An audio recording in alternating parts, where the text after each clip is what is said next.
Quand Pep arrive au Barça, il dit Ronaldinho, Deco, c'est dehors. Il met en place un projet très collectif, dont au centre de ce projet, un joueur, Lionel Messi, seulement 21 ans. Tout le monde était étonné de ses choix, mais sauf que là, il va transformer le FC Barcelone et rendre Lionel Messi inarrêtable. Xavi onto the head of Messi. That should do it for the Blaugrana. The brilliant Argentine.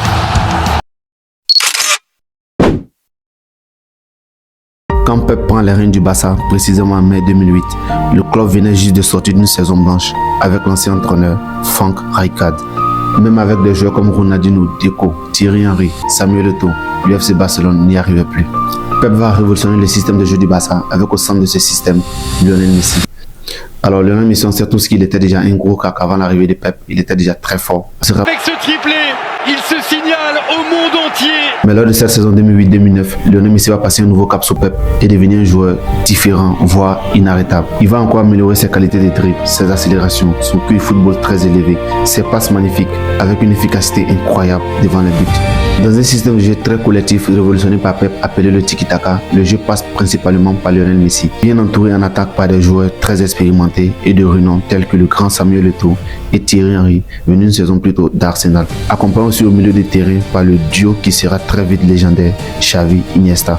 Alors Messi était très bien entouré par une équipe pleine de talent et un jeu purement collectif, mais il est celui qui se distinguait le plus de ce collectif rempli de talent. Certes en Liga, il ne finit pas meilleur buteur cette saison, ni meilleur buteur de son équipe en Liga, mais il finit meilleur joueur de la Liga et meilleur buteur toutes compétitions confondues de son équipe avec 38 réalisations. Meilleur passeur décisif toutes compétitions confondues avec 18 passes décisives. Il guide l'UFC Barcelone vers un triplé historique, Liga, Coupe du Roi, Ligue des Champions. Son but en finale de la Ligue des Champions contre Manchester United marqué de la tête comme un symbole au vu de ses 1m69 reste légendaire. Meilleur buteur de la Ligue des Champions avec 9 réalisations, élu meilleur joueur de la Ligue des Champions. En décembre 2009, Lionel Messi est sacré Ballon d'Or, devenant ainsi le meilleur joueur du monde à seulement 22 ans. Le résumé de la saison 2008-2009 de Lionel Messi avec le FC Barcelone en termes d'exploits collectifs et individuels, tout simplement incroyable.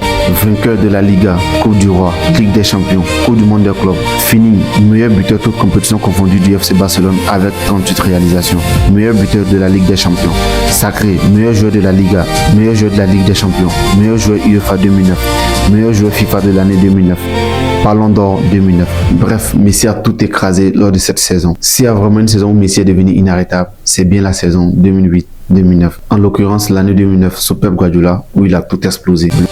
Et là, c'était que le début d'une domination individuelle dans le monde du football. Alors, c'était tout pour cette analyse sur Lionel Messi 2009. Pour voir l'année où Lionel Messi a été vraiment inarrêtable à partir de 2009 sous Pep Guardiola. J'espère que la vidéo vous aura plu. Et si c'est le cas, n'hésitez pas à me faire savoir. Et on se dit à bientôt pour une nouvelle vidéo sur cette chaîne. C'était Jack. Ciao.